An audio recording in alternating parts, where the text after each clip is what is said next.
You know that video that's real popular, atheist stumped by overwhelming existence for the historical Jesus by an agnostic scholar? For it's the one where Bart Ehrman shows that atheist guy with his podcast. And he wasn't even really trying to argue the point. He was just trying to show why historians don't really consider it much of a argument. There's no real argument that Jesus existed. And I want to thank Bart Ehrman. I have a lot to thank Bart Ehrman for. But one of the things is this. The argument that Paul made a passing mention of Jesus' brother in Galatians 1:19. And I said, Philip, if Jesus was a myth, why did Paul make a passing mention of his brother in Galatians 1:19? And Philip brilliantly responds with the rhetorical jab, quoting the Bible to prove the Bible. Frown.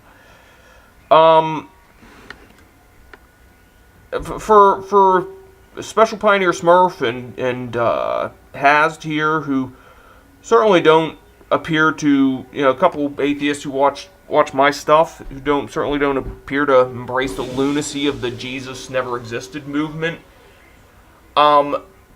Please tell your fellow atheists who do that this kind of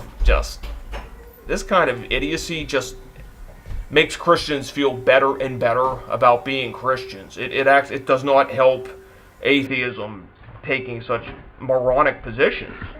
And in fact, and this is kind of a bit of a follow up to the whole, the Bible is a storybook thing, but I'm not quoting the Bible to prove the Bible. I'm not saying it's in the Bible, so it must be true. I'm treating this like it's an ancient historical document written by a guy who founded a church in Galatia, and now he's writing to the church in Galatia. And it just seems to be common knowledge among this guy, Paul, and the Galatians that Jesus of Nazareth had a brother, and his brother was named James. And when I hear people say this, quoting the Bible to prove the Bible, it's just, put it this way, the degree of disdain and just like, give me a break, that I've seen you guys express when encountering a 7-day creationist who's really trying his darndest to defend that position, that's the way I feel as a Christian when I encounter someone who says stuff like this. It's insane to throw parts of the Bible out, and then this is great too.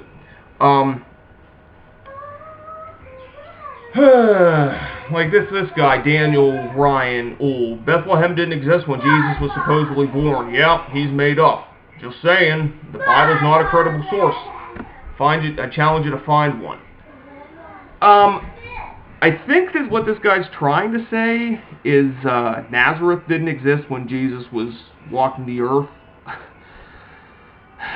I think that is what he's trying to say. And like, this throw the baby out with the bathwater approach is just so frustrating. Playing the devil's advocate, ranting for the sake of argument. I know, Hazd here, you lectured me that I need to know about that. I know about that very much. Even if the Bible gets some stuff wrong, so does the newspaper. Doesn't mean we can't look at it and say, well, maybe it gets some stuff right. Whether or not it's divinely inspired or not, it's like, even if Jesus wasn't born in Bethlehem, maybe even if that was something that, Matthew and Luke added in to make it look like he fulfilled prophecy, does it mean the man didn't exist? I mean, does it mean the man wasn't crucified? Does it mean the man didn't make a claim of being the Son of God?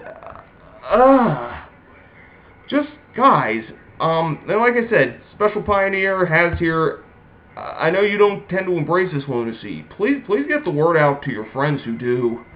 You gotta do better than